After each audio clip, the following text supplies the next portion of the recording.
have to do the work yourself. Good. Wow, there will be so many things to say. How are you, everybody? Huh? Getting better. Are you okay? I mean, it's not, as I said, it's not an easy topic, but it's good to open up and to share. And because you know about karma, rebirth, negative emotions, do they have any benefit, do they not have any benefit? This way can argue. But that everybody has to die. There's no point that we cannot argue about that. And this is the thing that we all share. Women, men, old people, young people, you know, no matter what religion. So like that. So I think when it comes down to conflict, in order to be able to work with the conflict, you need to find something that you have in common with this other person. That's first you start to discuss these things. So because we have really strange neighbors. For some reason they don't like us. Like on all four sides in Bern, because we are a center. So one of them was his dog. That I started talking to him about his dog, because I love dogs. So that also, now we stop in the street and we have a conversation. Nice one. He's just always not happy, criticizing, so I agree with him. I say, yeah, it's terrible.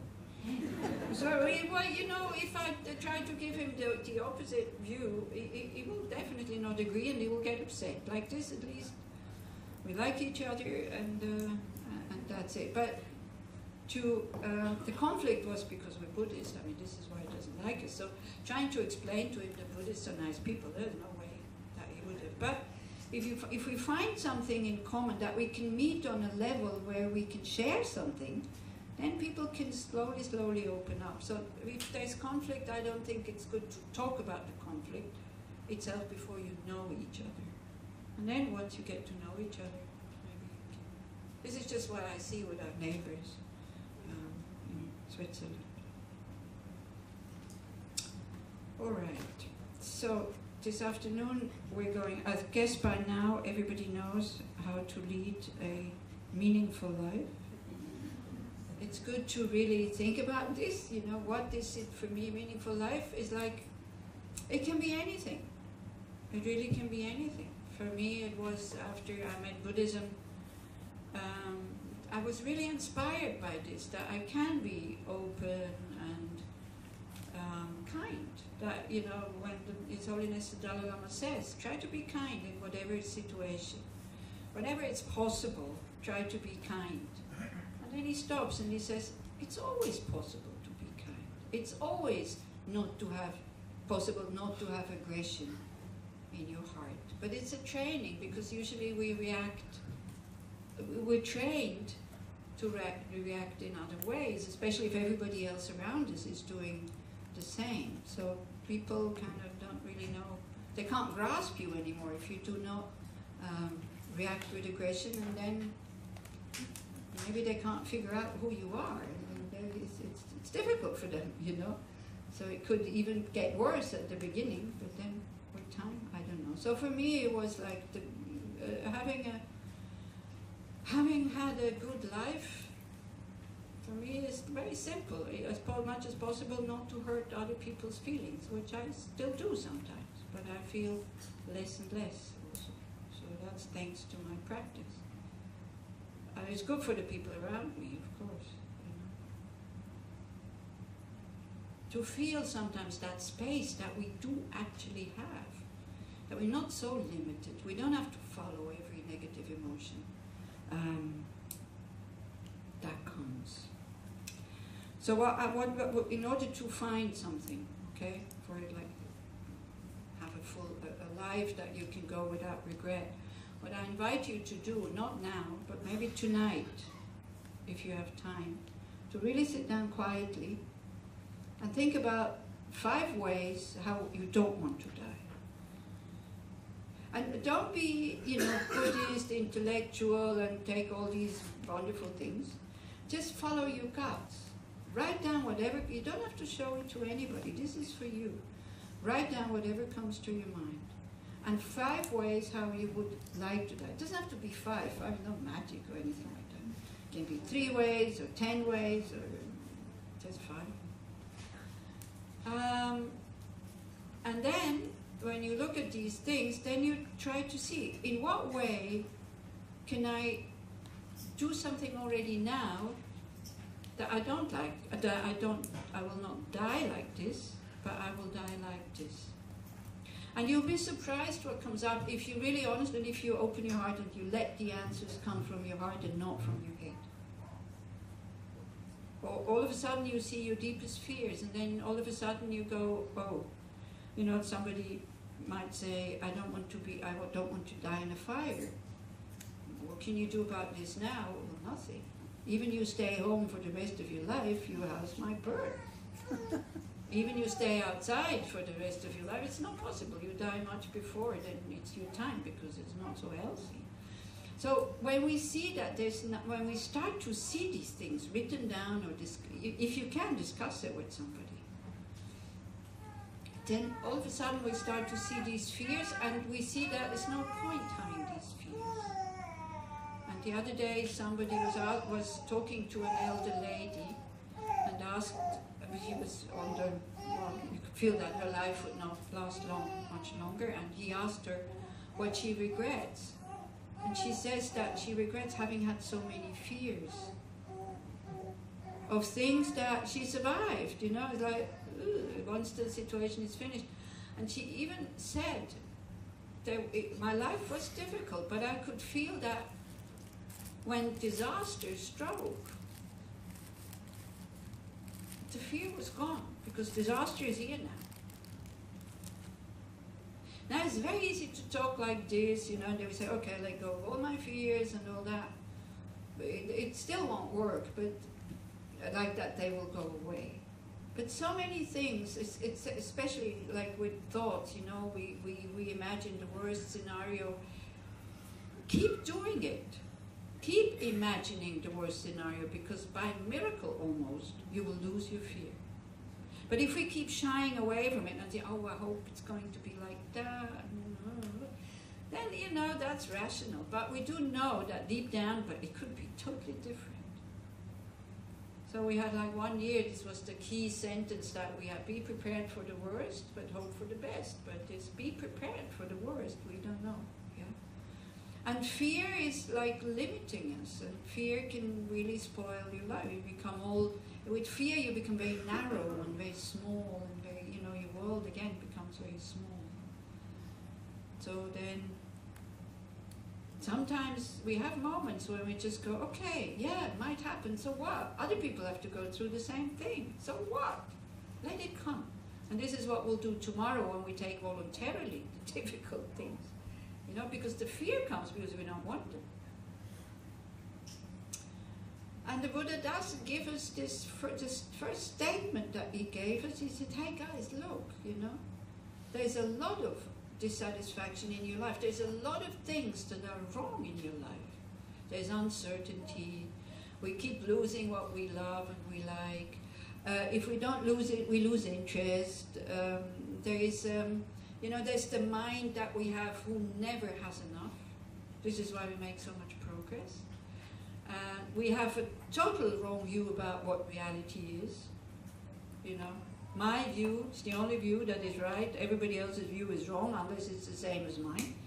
Like, everybody has kind of in their guts, we have these attitudes and we never question them. And even if we change our views, then that one which is accurate right then becomes the right one, although it's totally opposite to the other one that we had before. So we have these views, and sometimes it really limits us. You know, we put like these black circles around, this is good and this is bad, and this I want and this I don't want. So we're constantly going between hope and fear. And fear makes you aggressive. And hope makes you kind of attached, but it has to be that way, you know. And then we become like the beings, some people know what they are, the beings in the so-called semi-God realms.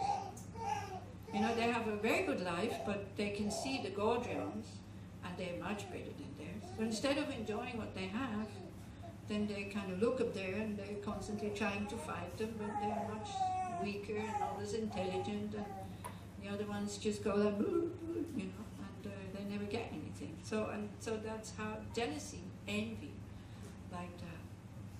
Yeah. So to really to appreciate, you know, this is one thing that we can. It's not so difficult to train to be grateful. You know the word yes, but? We use it a lot, isn't it? So some yes, buts are very helpful, and some yes, buts are totally blocking. You know, when you go spiritual path, yes, it's difficult. Yeah, it's difficult.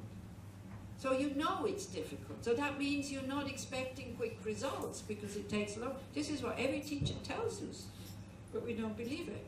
It's only when we meet it we start to complain and, you know, oh, this is so difficult. Yes, it's difficult, but it's possible. It's possible to change the mind. And now we don't only have the Buddha to tell us that. We also have science, who tells us that until, you know, until you die, you can change these connections in the brain. It's training. And we get structures. We can learn how to train. Gratitude. Gratitude for having, you know, these people in our lives that we take for granted. And we never tell them because Tekchok is about to leave. So people were asked to write something nice. And then I wrote it. And I really meant what I wrote, but then I thought, so stupid. I'm telling him now that he's leaving. Why not tell these things that you just that sometimes from the bottom of your heart, I really appreciate your presence. Finished. Sometimes we're afraid of saying these things because it's childish or emotional or sentimental or I don't know. Or sometimes we can also frighten the other person. You know, when it's not your lover or your wife or your husband, it's all of a sudden they go, oh yeah, what does she want? Maybe. You know. Well, it's just a very simple, I'm so happy that I know you. It's so simple.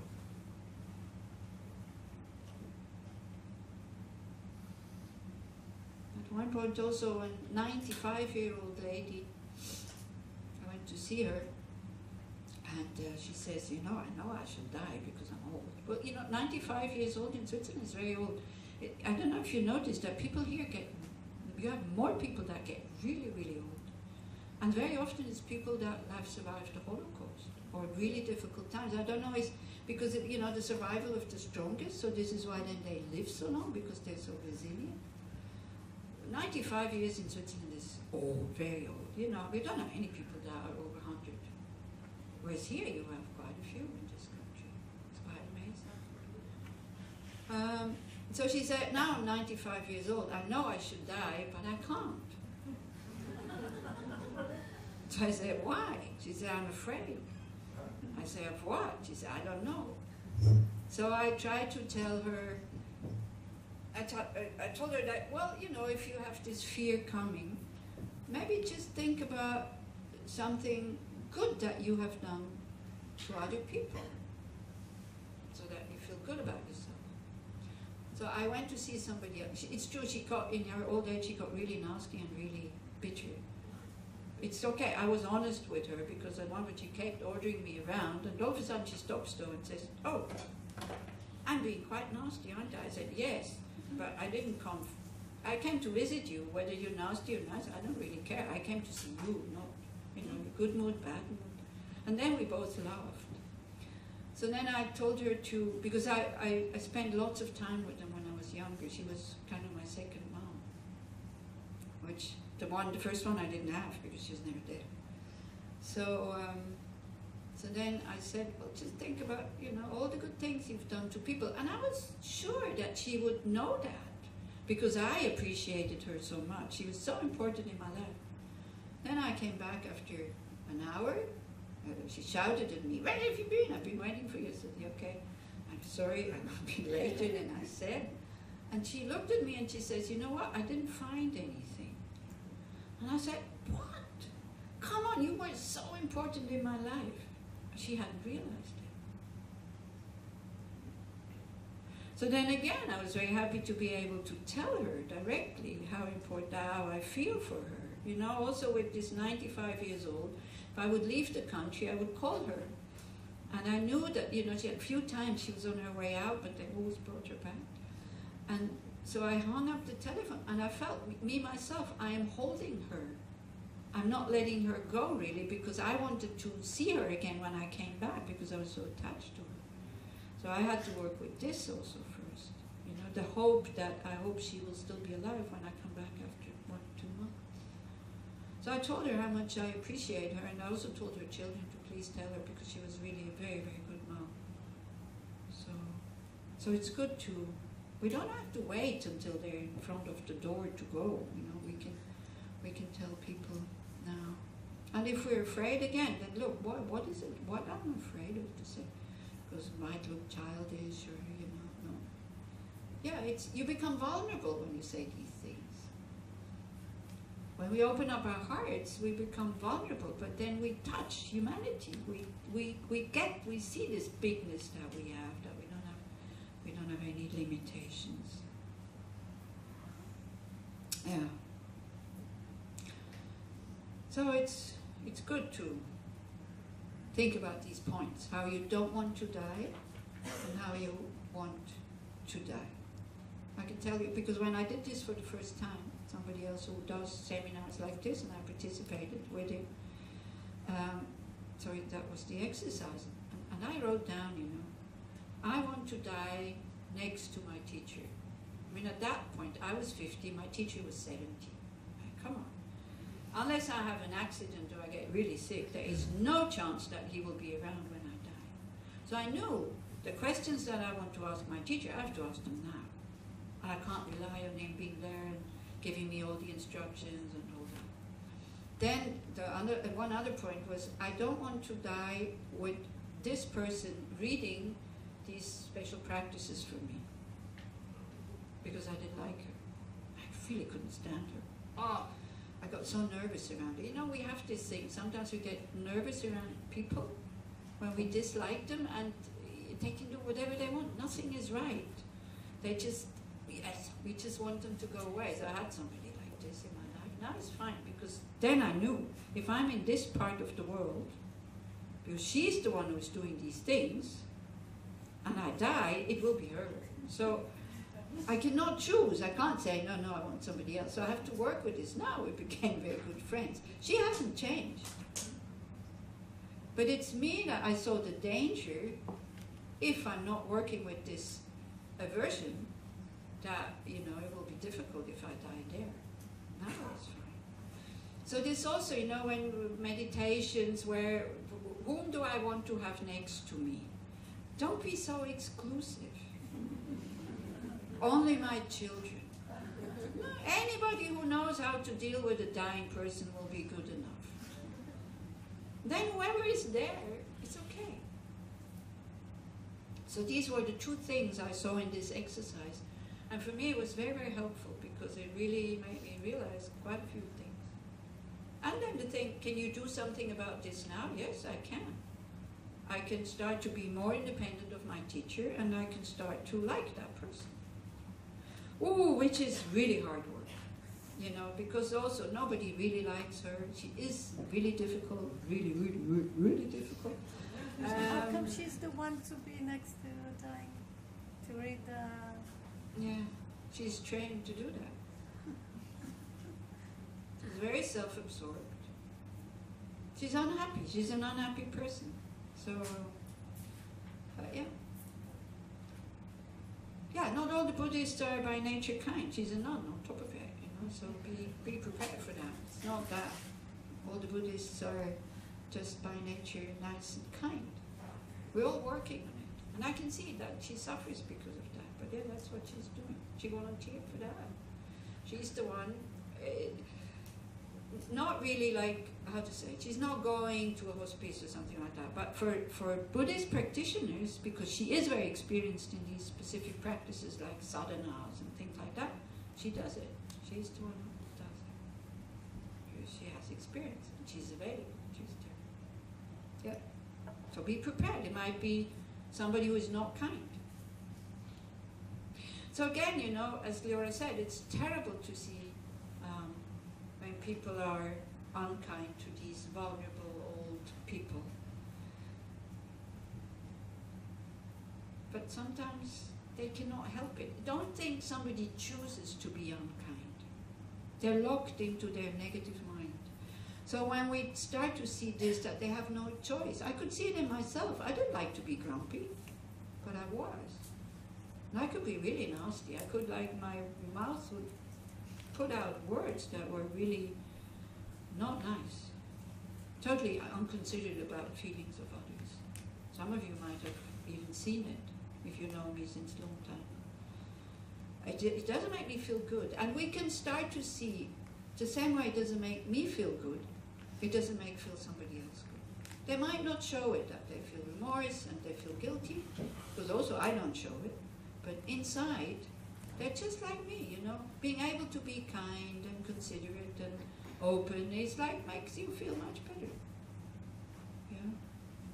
And I saw this when I was in hospital with somebody who was getting chemotherapy. So, you know, it takes the whole day, and the nurses come, they're busy because there's 10 people sitting there, 3 people on the bed, everybody wants something, everybody's worried, everybody is having a hard and rough time, because it's true, it's not so easy to have this kind of poison go into your body, you're worried and all this. So it's a difficult job, and it's like running all the time. So there was one nurse who was overweight and grumpy, and somebody else who was really bubbly and really kind and funny and cheering the patients up. So everybody was calling her.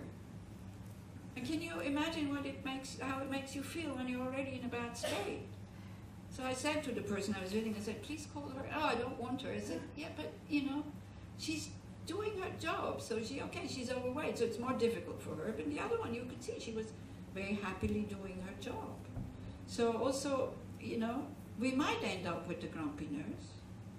So you can train with grumpy people in the coffee shop, for example, or in the market, or wherever, people who serve you when they're grumpy, instead of going, oh, but they should be kind to me because I'm the customer. It's like, they're in a bad state. What can I do to cheer them up instead of reacting in the same way? It's another thing we can train. And just to like check our reactions. You want to say something to these things? You can, eh? Maybe only something about the fear. Okay. About the fear that Losang mentioned in the beginning. No.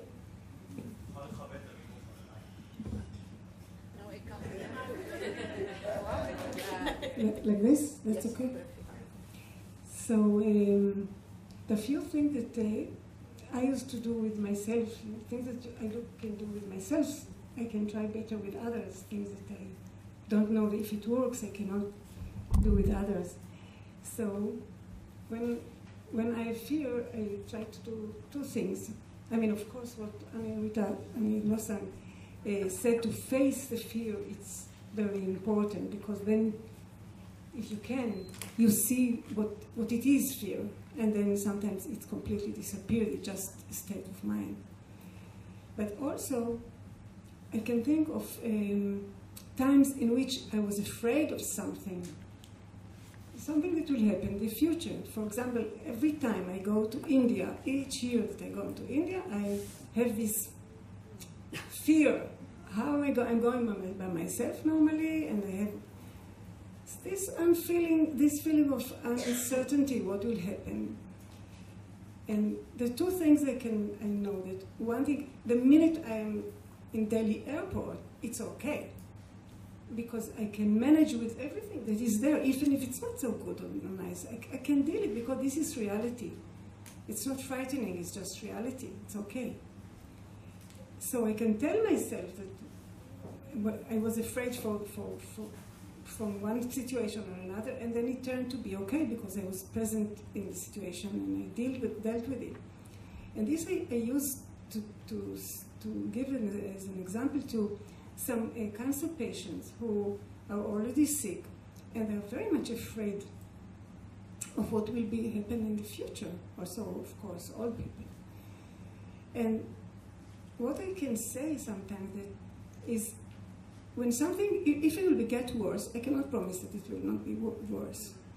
If it can get worse, they will deal with it the same as they do now. And if they have help now, it's quite sure that we'll continue to have help and they will deal with it. They'll have the power and the means to deal with whatever comes. So they don't have to fear so much about what will happen. They will live it. The fear is imagination. It's not reality. And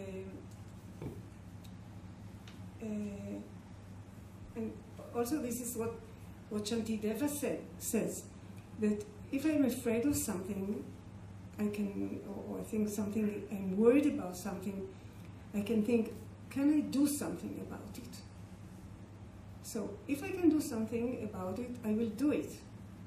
If I cannot, I will try to use the other system, like, okay, I will deal with it when it happens. But what I normally know from my own experience, that there is always something I can do, not externally. Externally, sometimes, yeah, I cannot do anything, but I can always pray, always, if my mind is still working. So this, or breathe in the way that I'm used to. And this is something that can help if we can do that. And if you are used to meditation in one level or another, so if we are worried, if we are afraid, so if we just notice that and we sit for a moment and watch the breathing, it calms us. Then it can come again, but then we can do it again. So this is our few thoughts about the fear. And then about what will be preparing ourselves to die, for the ones who believe in rebirth, and if we are not getting enlightened before death or during death, which we all hope we will, but if it happens that we don't, so my teacher said one of the advices, Lama Pancho, one of the advices that he gave me is that we can now imagine where we want to be born again. So our mind is prepared to go that way. This is for the people who have some faith in this in life after death. So this is a little advice from a teacher. Okay. Yes, it's true. Fear is like fear. There's helpful fear, which is like common sense, that we're afraid of something that would be really dangerous. But it can also be totally blocking, and that's definitely not. I'm talking about the panicky fear. That is not helpful.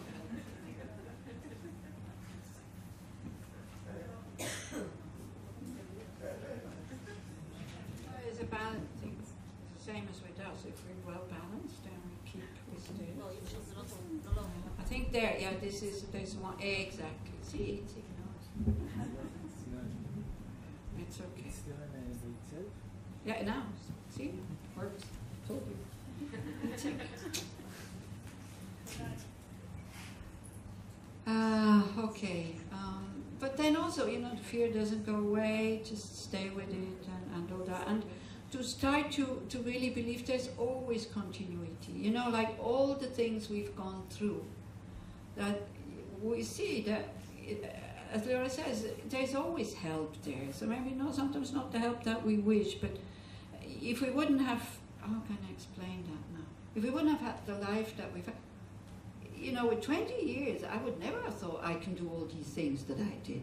I was so scared. I was an alcoholic and I drank because of fear, because I wanted to make this fear go away. I still have this fear, but I learned to live with it and then not to feed into it and not to be blocked by it. So to still do it, to see I can survive it, it's okay. And my biggest fear was really fear of death. I was having when I stopped drinking, I had nightmares that I was falling into a black pit and I was dying. I couldn't do anything, so I was afraid of going to sleep. So I was the whole night, I was awake, and I started knitting socks. All my friends got socks.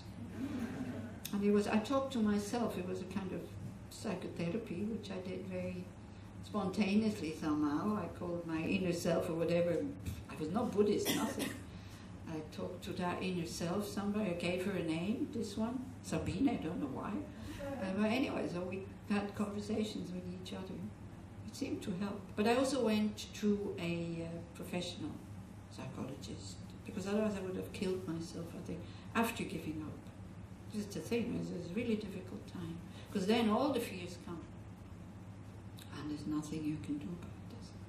And Buddhism really helped me to not to have them anymore, but to deal with them. I mean, to deal with them, to accept them. This whole thing about acceptance and opening up. And the moment you start to open up and you accept, you're not in the fear anymore. You have made the step out of your fear and you're just looking at your fear. This whole thing about mindfulness, you know, mindfulness is a positive state of mind. It's a mind that is present.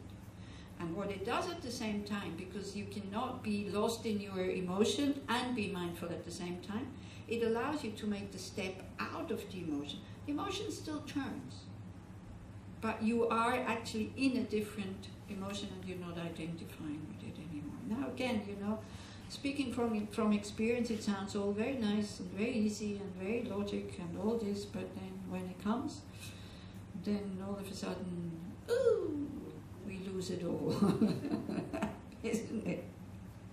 And it's okay, because the theory is there, the theory is in the head, and at one point the theory will then become habit.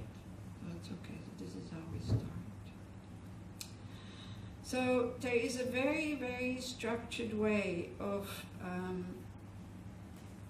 coming back to the therapist. I can't remember, Freud, I think he said a therapist can, I think I have it written down somewhere. A therapist or a psychoanalyst, because he was a psychoanalyst, he says it can only change traumatic unhappiness into normal unhappiness. But it cannot make you happy. But it can take away the unreasonableness about the whole thing. You know? So it helps. I don't think I could have become a Buddhist without going through psychotherapy. It wasn't psychoanalysis, it was psychotherapy, because that was the first steps of getting to know myself and to start to accept. I'm really grateful to that person. Yeah. So there's nothing wrong with finding professional help before you start your meditation under this, because in meditation everything comes up. So if your mind is not stable and you have no clue about the nature of the mind being pure and open and space and all this, then you start to identify with these emotions, and then it's difficult. Yeah, whereas there, first you learn how to deal with these difficult states of mind in a very scientific way also. They trained for that. Some of them are very good, some others are maybe not so good, some are really good for you, for somebody else not, you know, so it's very, very individual. But the classic way in the Tibetan Buddhist tradition to approach this whole thing is what is called the 9 points. And you know, Tibetan Buddhism has lots of lists, which is great, because once you know the points, you only have to think 9 points and your mind is straight back there. You don't have to go through the whole thing. So it can be helpful, but if your mind is already full with lists and telephone numbers and things to do, and that there are more lists coming, then you go, help, no, thank you very much. Then if the person says, oh, leave me in peace, I just want to sit, yeah, maybe it is the time for you to just sit and watch the mind and to relax, or even just to go to the beach instead of cramming more into your head, you know. It's not always the right time to learn. I think what the Tibetan Lamas also slowly, especially the younger ones when they come to the West, what they teach us is to relax. Because we're so tense. Speed all the time, so many things to do, far too much. His Holiness Dalai Lama said in Salzburg, he said, if we want to have a happier society, people have to sleep more.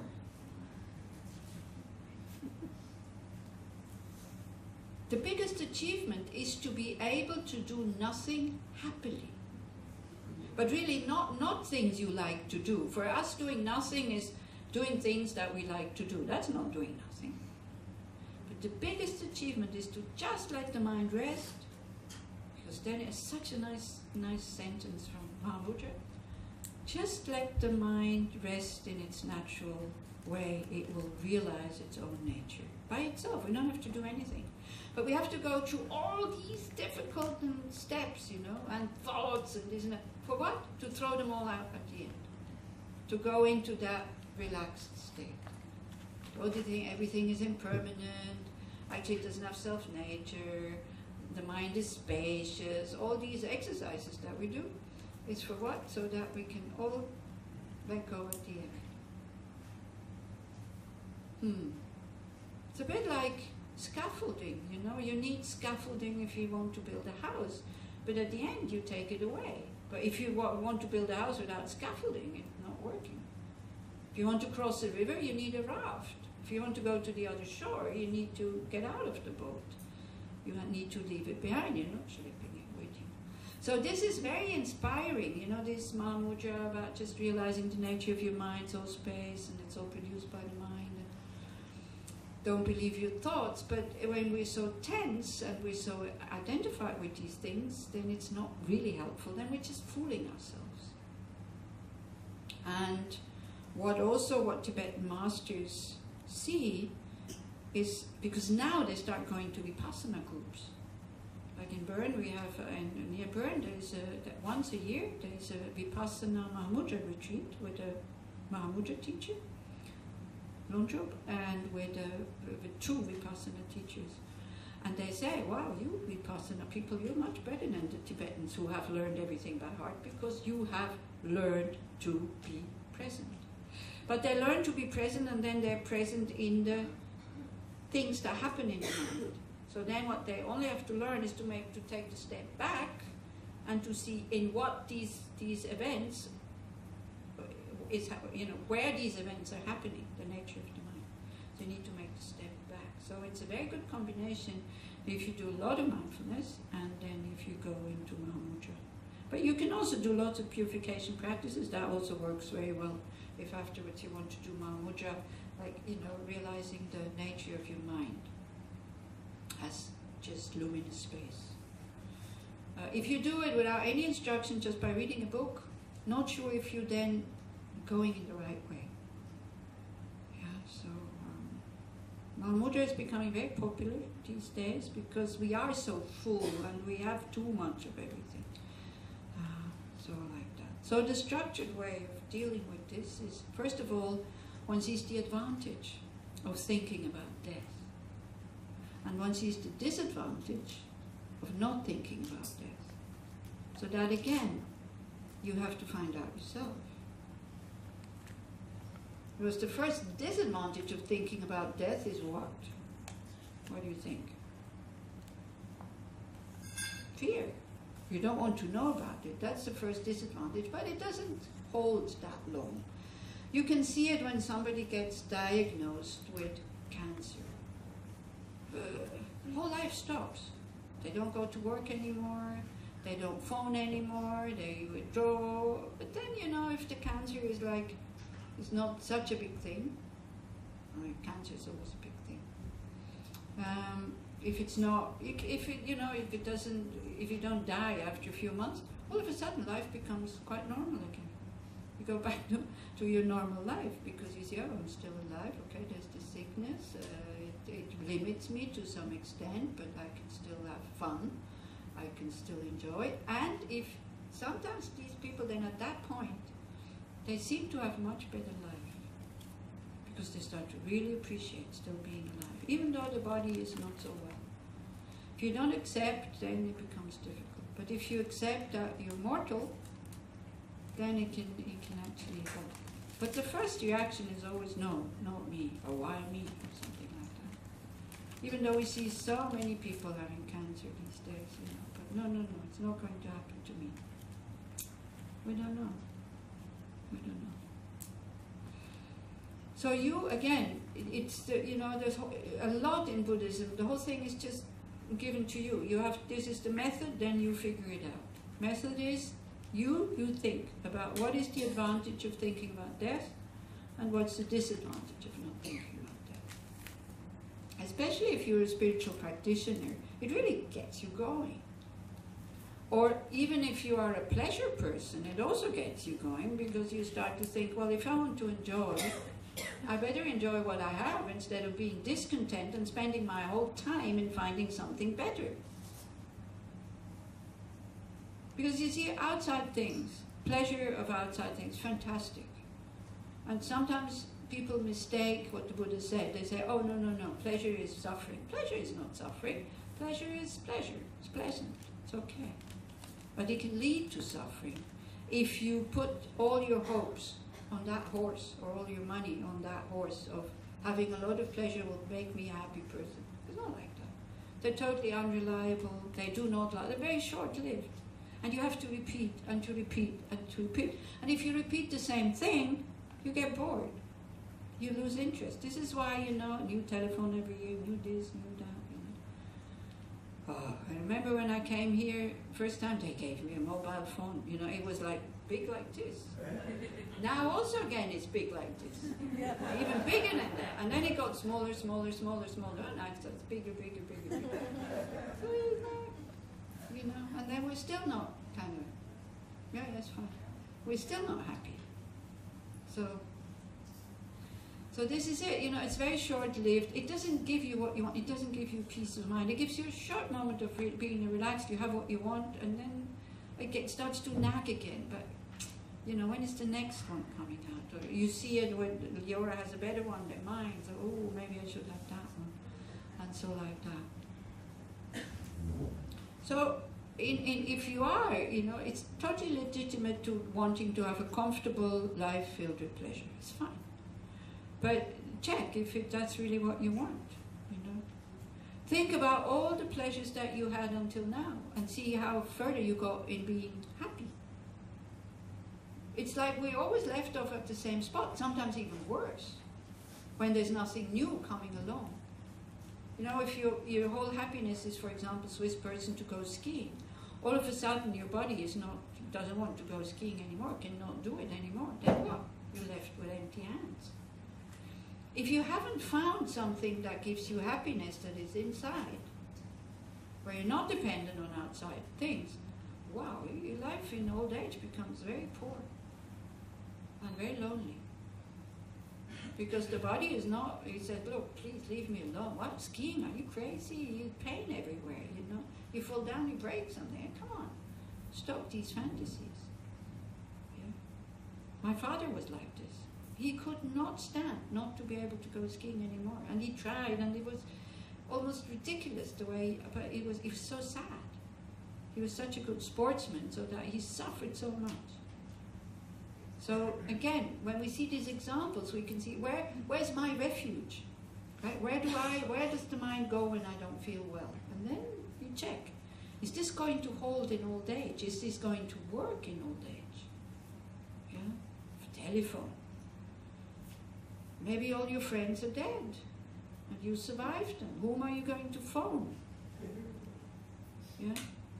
Make sure you always have a stack of friends. Like you lose them through this, then try to make new ones. No, I'm not joking. You know, sometimes old people, they say, oh, my friends are dead, but they're making no steps towards others. They wait for maybe some miracle happening and some new friends turning up somewhere. Maybe they don't. So, advantage of thinking about death and disadvantage of not thinking about death. This you figure out yourself. What will be the good thing? Bye. Have a nice afternoon. Thank you for coming. what will be the advantage of it? What will be the disadvantage? You know? It really